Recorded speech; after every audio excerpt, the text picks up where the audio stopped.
I gotta start off by saying that this game is very much like a smoother 2K23, but a step at the right direction. How big is that step?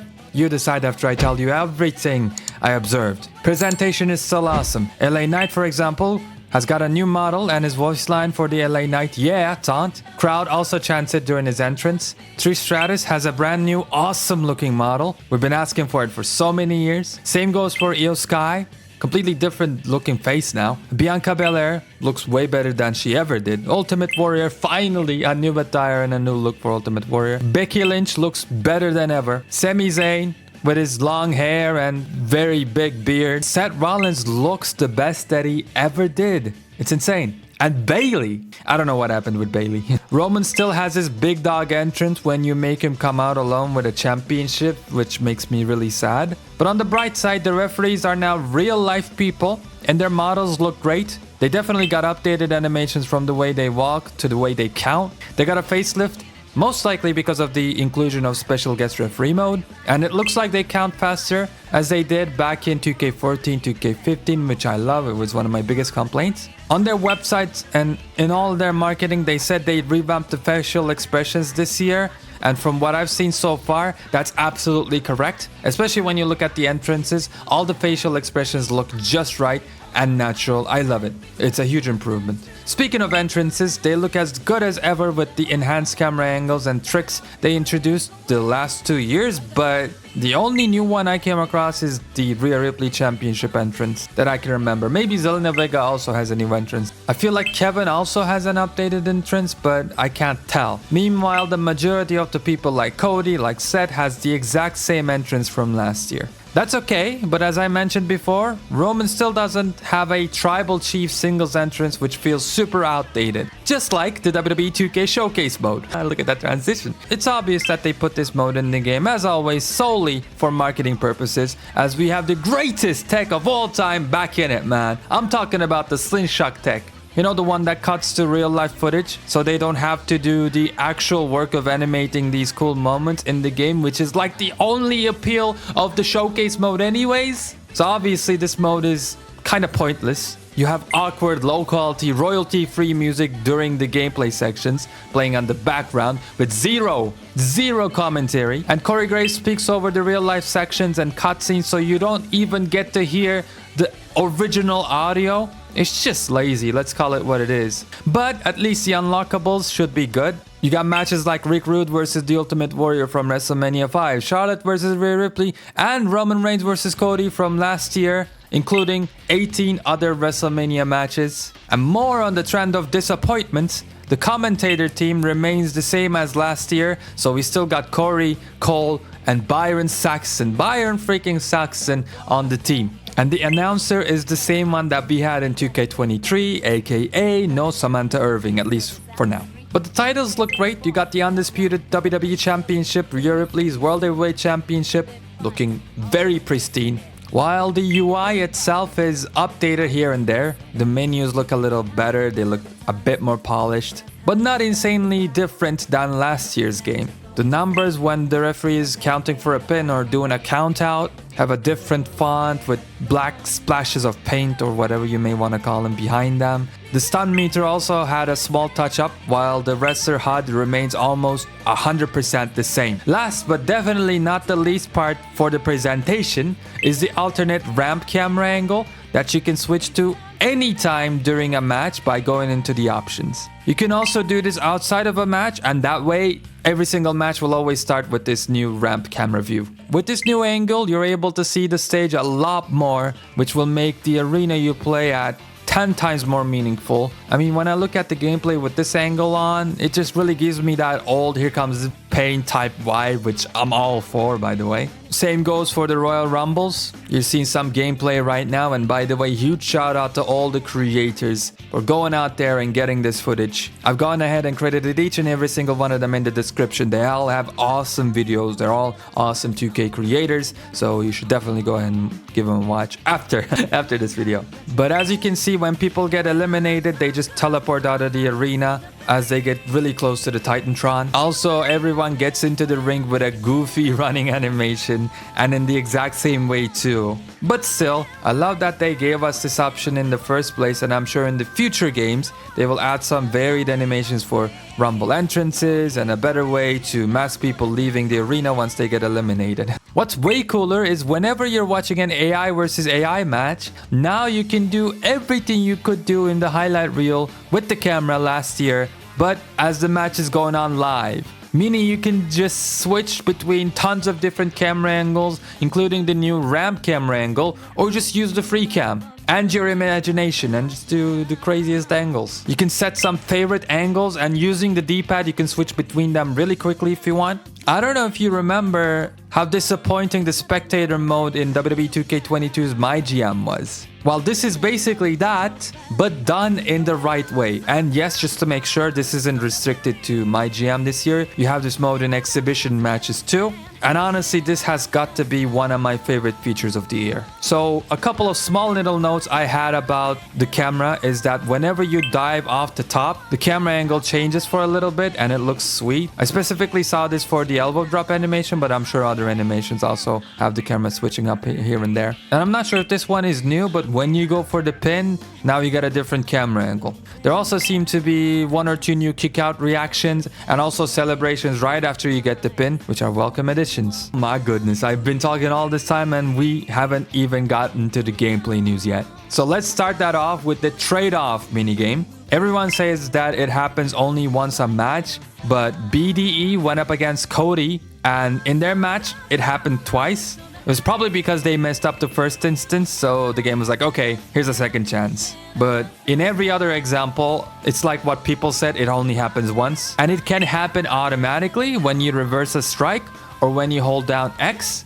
And the way it works is that when somebody messes up 3 times, they lose. There are 2 bars, one is closer and bigger and red. The other one is further ahead, it's smaller and it's golden. If you get the golden bar at any point, you win the minigame. But if none of the wrestlers gain an advantage, the game takes you into a hockey fight where the winner is the person who simply mashes X the fastest. And I gotta say, this minigame looks smooth. The results are varied. Everyone does their own signature strong strikes or moves that fit them to finish off the minigame. Looks really well balanced, and it does not seem to get in the way of the match, but in fact, enhance the gameplay, and we love to see it, ladies and gentlemen. Irish Whip got some love this year, as last year when you reverse someone's Irish Whip, it'd just be like any other reversal. This year, if you reverse somebody's Irish Whip, you actually do an Irish Whip to them. And I love it because it's perfect for causing some mayhem, especially backstage, which of course I'll get to the backstage as well. You can also Irish Whip someone who is in a kneeling position now,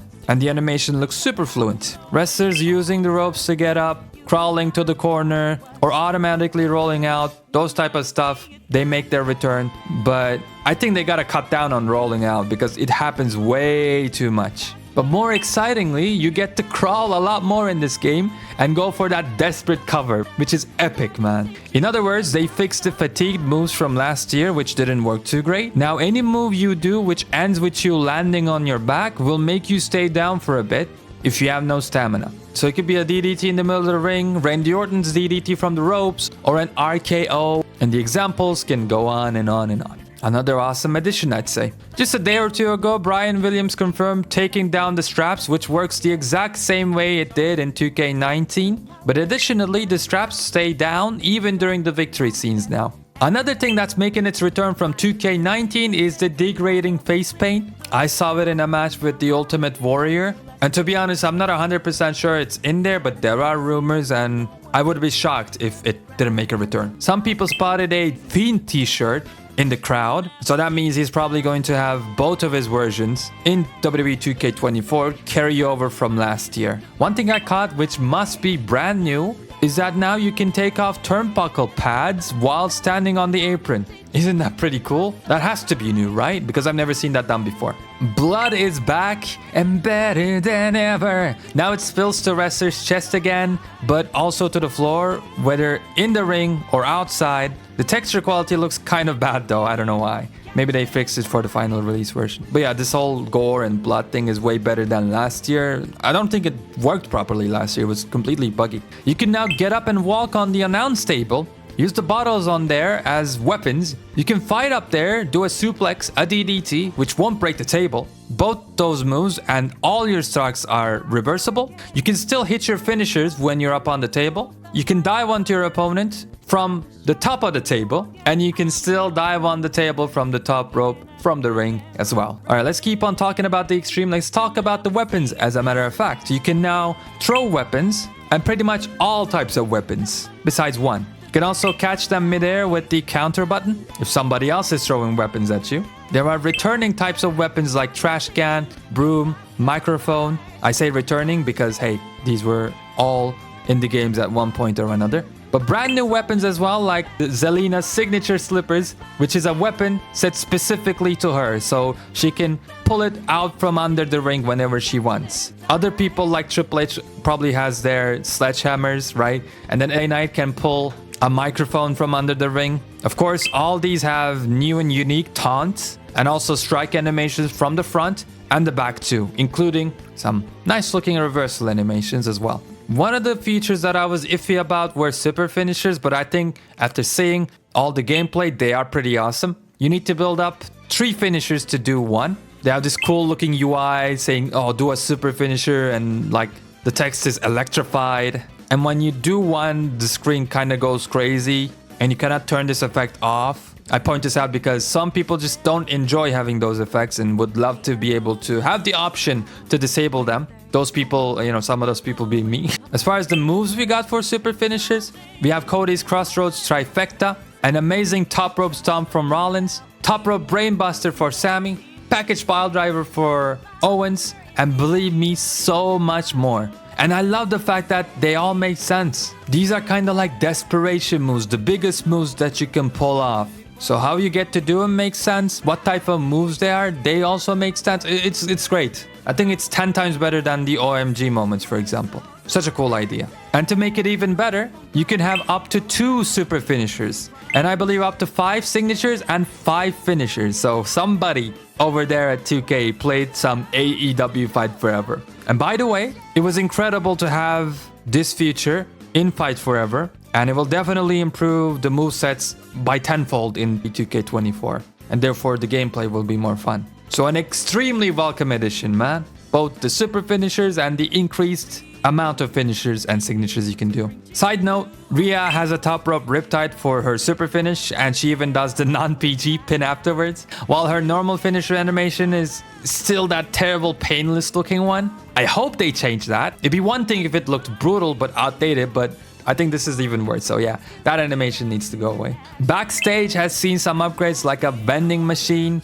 Well, a whole bunch of them actually. You go near them and some soda cans and bottles come out, which you can use as a weapon, of course. There's an elevator that lets you carry weapons to the upper parts of the level. You can finally wreck the glass near the garage entrance. And yes, it's real glass. Cry me a river. You can also have 4 wrestlers going at it backstage now. Pause. However, only when you play online can you have 4 players. What I mean by that is local co-op only lets you play as 2 other wrestlers, which is super weird. Also interestingly, the camera only follows the players. So the split cam is back, but let's say if the AI is at the other part of the map, the game will not show them at all. Which honestly makes this match type feel like a Battle Royale mode. Especially because the only way to eliminate somebody is by KO. If they enlarge this backstage area further and let us play with 8 wrestlers or maybe even 10 in the next gen, I think it'd be pretty awesome. And they might just pull off what AEW Fight Forever tried to do but failed with the Stadium Stampede. We also got an ambulance that is interactable thanks to the new match type. You can drag people backstage and end the match there during an actual ambulance match. But if it's just a random backstage brawl, you still have all the same interactions as you would in an ambulance match. But once you close both doors, your opponent just gets out and you continue the match like nothing ever happened. Meanwhile, the ambulance match itself features a cool, unique intro with a light show and the rules being explained, kind of like the War Games match. The idea is to beat down your opponent enough to be able to throw them in an ambulance and close both of the doors. You start by opening the ambulance doors, then you can Irish whip, use the carry system, or drag your opponent to get them inside the ambulance. Once you do that, you can try to close the doors, which initiates the same minigame that you have for submissions. The exact same one. And by the way, the submissions are also the exact same as last year, meaning you're gonna have to do a lot of button mashing. Now this isn't confirmed, but you were able to do this in the last game, so I assume it's gonna be in 2K24 as well. There is gonna be an accessibility option where you can turn off button mashing, and all you will need to do is hold X or hold Y, whatever button pops up, which I think is a super important option. I don't have a disability myself, but I just hate button mashing. So I think they're gonna put that in there. That way, you know, we will be able to have an easier time with the ambulance match and the submissions. Anyways, you mash those buttons once, you close the first door, you mash them again, you close the second door, which will lead you to sweet victory.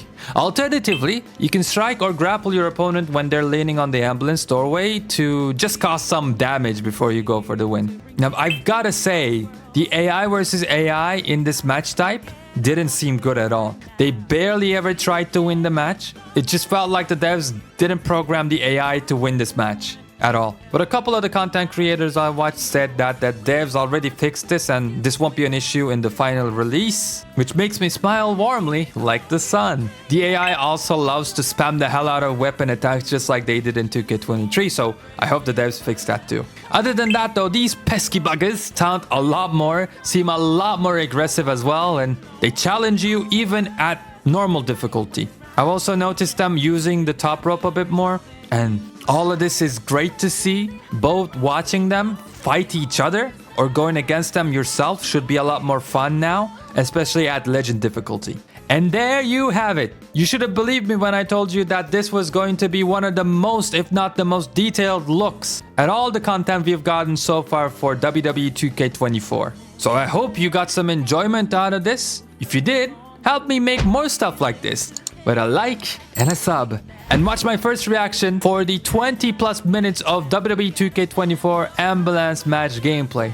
I think you're gonna enjoy it. Okay, I go now. Bye bye.